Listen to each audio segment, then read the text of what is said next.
আসসালামু আলাইকুম। আপনাদের মাঝে উপস্থিত হতে পেরে আরো ভালো লাগছে। একটা বিষয় হয়তোবা আমাদের আশপাশে কিংবা অনেক মানুষজন আছে, তারা হয়তোবা দেখলে এখানে আমাদের যারা আছে, মা বোনরা আছে, আমাদের ছোট ছোট ভাই বোনরা আছে, কেউ হয়তোবা মনে করতে পারে যে এখানে কি শুরু করছে। আসলে 24-এর একটি মহান গণ অভ্যুত্থান হয়েছে। একটি দীর্ঘ ফ্যাসিবাদী শক্তিকে আমরা বাংলাদেশ থেকে বিতাড়িত করতে পেরেছি। সেখানে কিন্তু অনেক সুশীল কিংবা অনেক জেন্টলম্যানদের অংশগ্রহণ ছিল না। তারা হয়তো বা ফ্ল্যাট বাসায় বসেছিল। আমাদের শ্রমিক, পেশাজীবী, রিক্সা চালক, মেহনতি মানুষদের হাত ধরেই আমাদের একটি গণ অভ্যুত্থান সফল হয়েছে। যাই হোক, আজকে আমি গভীর শ্রদ্ধার সঙ্গে স্মরণ করতে চাই আমার সেই সকল ভাইদেরকে যাদের রক্ত আর জীবনের বিনিময়ে আজকে আমরা একটি স্বাধীন সার্বভৌমত্ব বাংলাদেশ পেয়েছি, যেখানে আমরা স্বাধীনভাবে কথা বলতে পারছি, স্বাধীনভাবে মত প্রকাশ করতে পারছি, যেখানে কোনো আয়নাঘর নেই, যেখানে কোনো টর্চার সেল নেই, যেখানে কোনো অত্যাচারিত শাসন ব্যবস্থা নেই।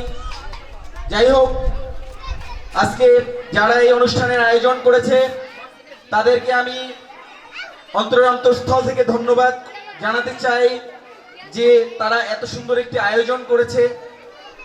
সর্বোপরি একটা কথা বলতে চাই, দীর্ঘ ফ্যাসিবাদী শাসন ব্যবস্থার পরে আমরা একটি স্বাধীন সার্বভৌমত্ব বাংলাদেশ পেয়েছি, কিন্তু সেখানেও দেখতে পাচ্ছি যে ফ্যাসিবাদী শেখ হাসিনা, যিনি 2000 ভাইদের জীবন, অর্ধ লক্ষ ভাইদের পঙ্গুত্ব করে এবং 400-র অধিক ভাইদেরকে অন্ধ করে দিয়ে এই দেশ থেকে হাজার হাজার কোটি টাকা লুটপাট করে, কানাডায় বেগমপাড়া করে, আমেরিকায় সিটিজেনশিপ তৈরি করে এই দেশ থেকে চলে গেলেও তারা এই দেশে একটি অপতৎপরতা সৃষ্টি করতে চায়। এই দেশের মানুষ যাতে শান্তিতে সুশৃঙ্খলভাবে মানবিক জীবনযাপন করতে না পারে, সেই তৎপরতায় তারা লিপ্ত রয়েছে। আপনারা দেখতে পারবেন বিভিন্ন জায়গায় কিছু অনাকাঙ্ক্ষিত ঘটনা ঘটছে। আমাদের কিছু এই আওয়ামী ফ্যাসিবাদী ছাত্রলীগ সন্ত্রাসী বাহিনী এখানে ওখানে অপতৎপরতা চালাচ্ছে, ঝটিকা মিছিল করছে। আমি তাদেরকে হুঁশিয়ারি করে বলে দিতে চাই, এই দেশ 1971 সালে আমরা 30 লক্ষ শহীদের বিনিময়ে স্বাধীন করেছি। 90-এ স্বৈরাচার ইসরাতকে এই দেশ থেকে বিতাড়িত করেছি। 1952 সালে আমরা ভাষা আন্দোলন করে আমাদের এই দেশে ভাষা ফিরিয়ে এনেছি। অতএব আমরা বীরের জাতি, আমরা কিভাবে রক্ত দিয়ে নিজের অধিকার আদায় করতে হয় সে বিষয়ে আমরা খুব ভালোই জানি।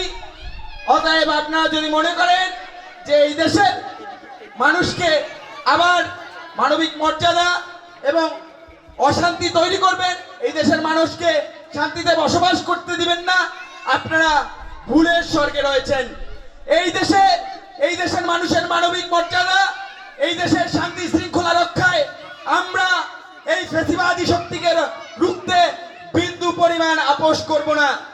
আপনারা একটি বিষয় লক্ষ্য করছেন, এখন আবার ওই ফ্যাসিবাদী শক্তি ভারতে বসে পুশিন খেলা তৈরি করতে চায়। তারা আমাদের